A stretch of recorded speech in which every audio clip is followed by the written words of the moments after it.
जय भारत। आज अपने तमाम भारतवंश के लोगों से अपने भारत का वो सत्य बताना चाहता हूं जो शायद कहीं ना कहीं हम में से बहुत लोग जानते हैं, लेकिन मैं नहीं जानता था कि भारत आज तक आज़ाद नहीं हुआ है। हम आज भी एक मुक्त राष्ट्र नहीं हैं। हम एक देश के, जिसे यूके कहा जाता है, उसके अधीन एक केवल राज्य है। हम कहते हैं कि भारत में लोकतंत्र है, और लोकतंत्र की जब बात आती है उसका मतलब ये होता है कि यहाँ के लोगों को, जो राष्ट्र के लोग हैं, उन पे अधिकार है कि वो भारत के लिए सत्य बता सकते हैं। लोगों का जहां शासन होता है उसे लोकतंत्र कहा जाता है। आपका एक वोट आपके आने वाले भविष्य को तय करता है। यहां पर सब समान माने जाते हैं, जिनमें fraternity, liberty, equality, law and order सबके लिए समान होते हैं, वो लोकतंत्र कहा जाता है। लेकिन पिछले 75 सालों से ना ही भारत में लोक है और ना ही कोई तंत्र है, ना ही कोई ढांचा है और ना ही किसी तरह की कोई व्यवस्था है। मैं ये मान ही नहीं सकता कि पिछले 75 साल में किसी को ये ना पता हो कि भारत आज तक आजाद नहीं हुआ। अब पहला प्रश्न तो यहां केवल यही खड़ा होता है कि भारत के लोगों को ये सत्य आज तक सार्वजनिक तौर पर किसी भी तंत्र ने क्यों नहीं बताया। और आज मैं आपसे ये इसलिए कह रहा हूं कि जब मैंने ये बातें पढ़नी शुरू करी और कल जब मुझे इसका एक ठोस सबूत मिला, तो मैं आज अपने युवा के सामने इस सत्य को भी रख रहा हूं। और मेरे फिर अंत में कुछ प्रश्न भी होंगे जो आने वाले 5 से 10 सालों में भारत की आने वाली नींव को एक राजमार्ग क्या देना है वो तय करेंगे। मेरे पास कल एक ये डॉक्यूमेंट मैंने फेसबुक से डाउनलोड किया, और ये है हमारे पहले प्रधान जो रहे भारत के, न्यू दिल्ली 28 अप्रैल 1948 में जब भारत आज़ाद हो रहा था, तो हमें ये बताया गया कि भारत ने आज़ादी लड़ कर ली, छीन कर ली। किसी ने कहा कि भारत की आज़ादी तो हमें चरखा चला कर मिल गई। लेकिन ये दोनों बातें कितनी सत्य है वो इस कुछ 5 या 7 लाइनों में पता चल जाता है। ये इंग्लिश संवाद है, मैं आपको इसका हिंदी संवाद पढ़कर बताता हूं। 1948 में जो डॉक्यूमेंट पास हुआ भारत की आज़ादी का, वो ये था कि जवाहरलाल नेहरू महामहिम के प्रति अपने विनम्र कर्तव्य को प्रस्तुत करते हैं, और आपके पास अपनी महिमा के अनुमोदन के लिए भारत के डोमिनियन में महामहिम मंत्रियों के प्रस्ताव को प्रस्तुत करते हैं। श्री चक्रवर्ती राजगोपालाचारी पश्चिम बंगाल के राज्यपाल हैं। भारत ने बर्मा के महामहिम एडमिरल द अर्ल माउंटबेटन द्वारा उसे कार्यकाल के विध्वंस पर सक्षम किया है। यानी कि जब भारत आजाद नहीं हुआ तो मात्र ट्रांसफर ऑफ पावर हुआ, यानी कि सत्ता का हस्तांतरण किया गया। उसमें कुछ शर्तें रखी गई कि भारत अभी तक एक इंडिपेंडेंट नेशन नहीं है, मात्र एक डोमिनियन है। डोमिनियन का मतलब होता है एक छोटा सा राज्य, और ये छोटा राज्य किसके अधीन है? यूनाइटेड किंगडम के, यूके के अधीन है। तो भारत आज भी आजाद नहीं है। भारत आज भी यूके के अधीन एक छोटा राज्य है, और ये भारत के तमाम युवा को समझना पड़ेगा कि हम 15 अगस्त क्यों मना रहे हैं, सरकारी प्रशासन व्यवस्थाएं क्या कर रही हैं, लॉ एंड ऑर्डर कौन संभाल रहा है। और अगर भारत में ये सत्य है तो भारत के युवा को आने वाले समय में अपनी आजादी के लिए एक बहुत बड़ी लड़ाई करनी है। लेकिन उससे पहले मेरे सामने कुछ चंद प्रश्न हैं, और ये प्रश्न भारत के तमाम युवा के होंगे, और भी इसमें कई चीजें निकल कर आ सकती हैं, लेकिन मैं केवल पहले 11 प्रश्न ले रहा हूं जो मुझे इस समस्या से पता लगे। पहला प्रश्न, आजाद नहीं है अगर तो होंगे कैसे?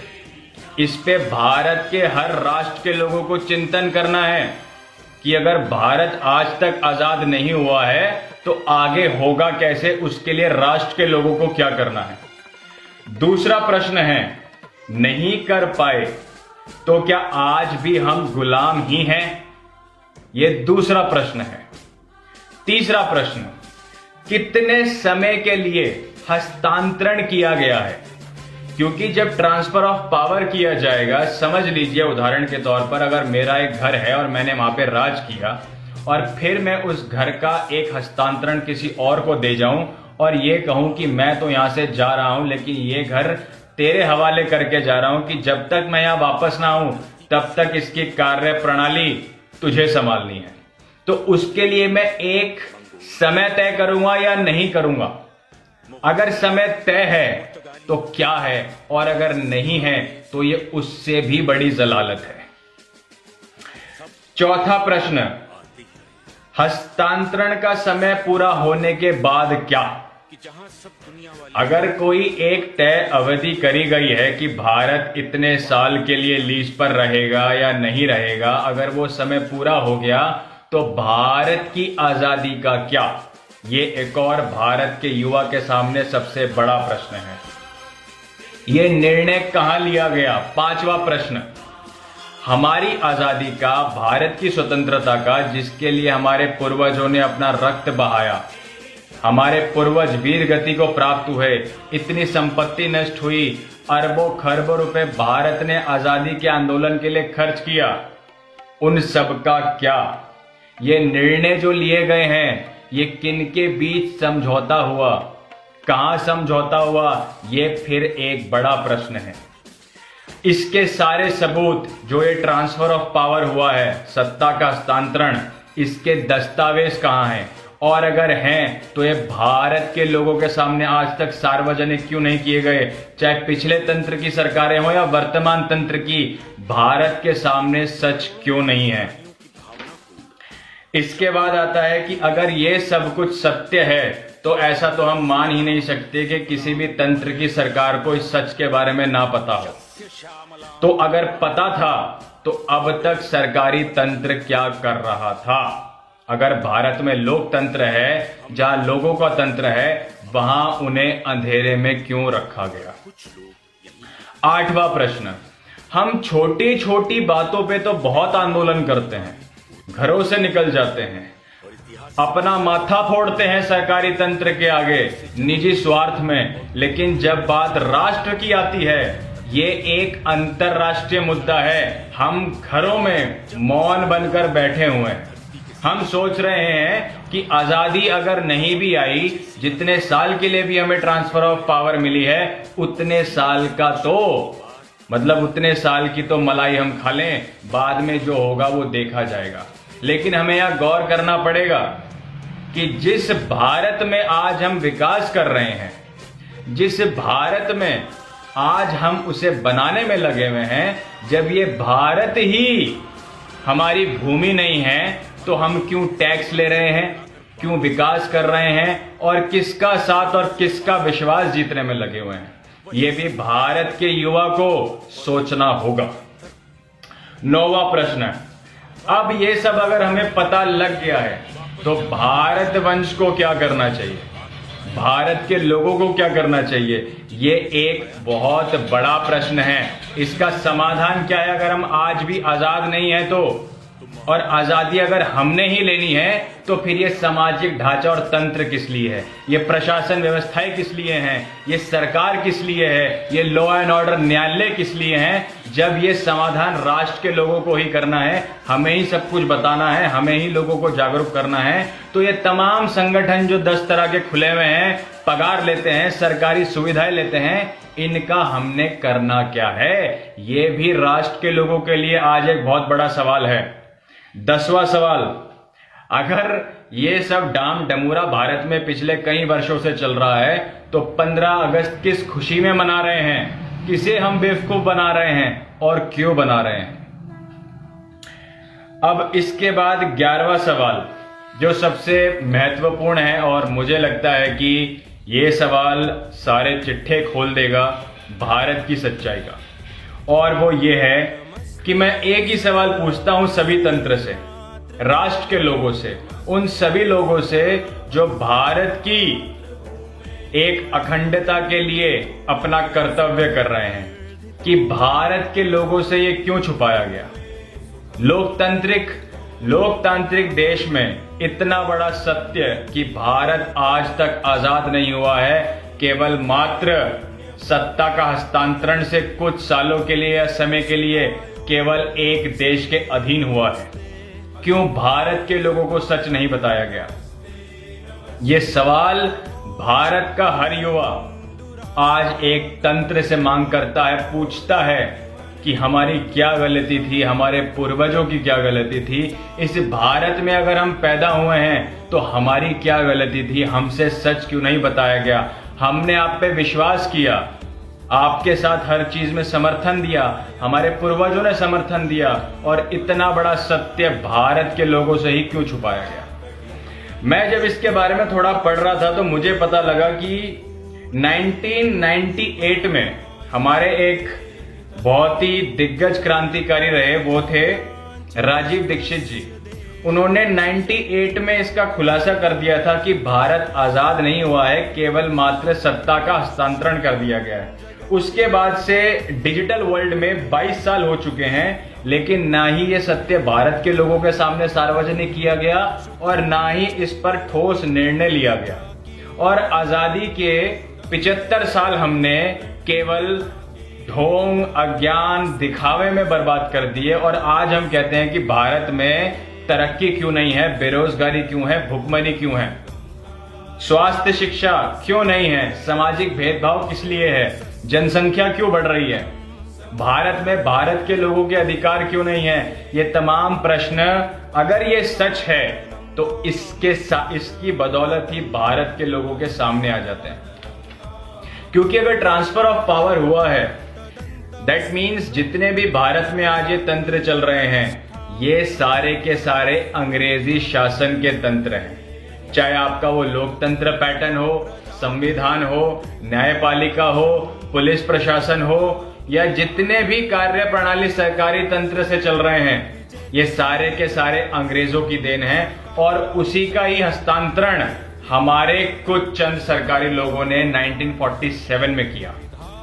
और यहां से केवल एक ही कंपनी गई जिसे ईस्ट इंडिया कंपनी के नाम से जाना गया, जिसने भारत के लोगों को लूटा, गुलाम बनाया, अपनी प्रशासनिक व्यवस्थाओं की ताकत से भारत के लोगों का अर्थ छीनकर, मतलब व्यवसाय छीनकर, उन्होंने तमाम राज्यों में अपनी हुकूमत स्थापित की। और देखते ही देखते 50 से 60 सालों में सारा व्यवसाय उन पर चला गया, और उन्होंने 200 से 250 साल भारत पे प्रशासनिक तौर पर अपनी हुकूमत चलाई। और आज भी हम उसी अंग्रेजी तंत्र के साथ भारत में जी रहे हैं, और यही अंग्रेजी तंत्र खत्म करने के लिए हमारे पूर्वजों ने अपने प्राणों की आहुति दी।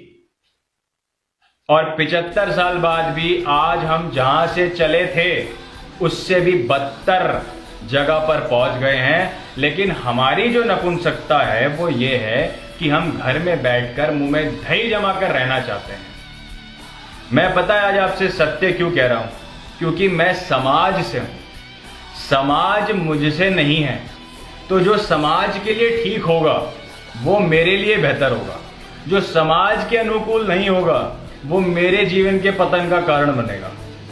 तो अगर जिम्मेदारी भारत के युवा ने लेनी है, अगर जिम्मेदारी जो सत्य भारत के लोगों ने ही पता करना है, राष्ट्र को बताना है, तो किस तरीके से भारत के लोकतंत्र को चलाया जा रहा है, फिर सामाजिक व्यवस्थाएं किस लिए बनाई गई हैं, फिर भारत में कानून, नियम, सरकारी तंत्र ये क्यों किया जा रहा है, हम भारत को कहां लेकर जाना चाहते हैं।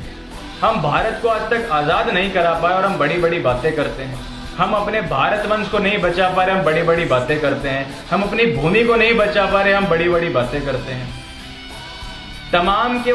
तमाम देशों में जो काम बहुत पहले ऊपर वो उठ चुके, आज पूरे विश्व में देखिए सामाजिक भेदभाव एक बहुत बड़ा विषय है, लेकिन वो बिजली, पानी, स्वास्थ्य, शिक्षा, कौन सा देश ऐसा है जो गुलाम नहीं बना।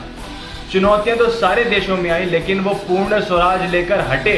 और भारत तो ना पूर्ण स्वराज ले पाया, ना भारतीय रह पाया, ना ही अपने तंत्र से चल पाया। और ये सब कुछ जानने के बाद भी अगर हम अपने इन्हीं विचारों के साथ जीते रहेंगे, तो आपको क्या लगता है कि आने वाले समय में आप जिस पीढ़ी को पैदा कर रहे हो, पढ़ा रहे हो, क्या वो बच पाएगी? नहीं। कोई ताकत नहीं है जो भारत में इस व्यवस्था के साथ जिए और आगे चलकर बच पाए। जिस तरह से 75 साल भारत के बीते हैं और जिस तरह से अब बीत रहे हैं, हम तो पतन की ओर ही जा रहे हैं।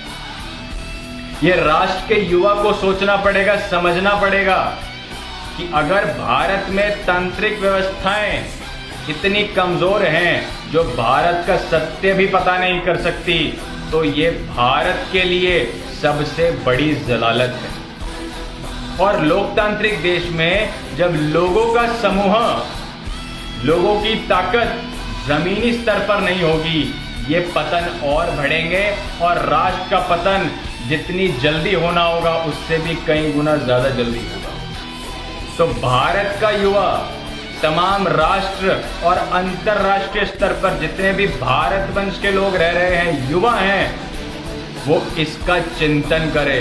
मुझे तो खैर नींद ही नहीं आ रही कल से कि जिस भारत में मैं अपना खून पसीना दे रहा हूँ, समय दे रहा हूँ, राष्ट्र की उन्नति के लिए सोच रहा हूँ, विचार कर रहा हूँ, रक्षा प्रदान कर रहा हूँ, वो भूमि तो मेरी है ही नहीं।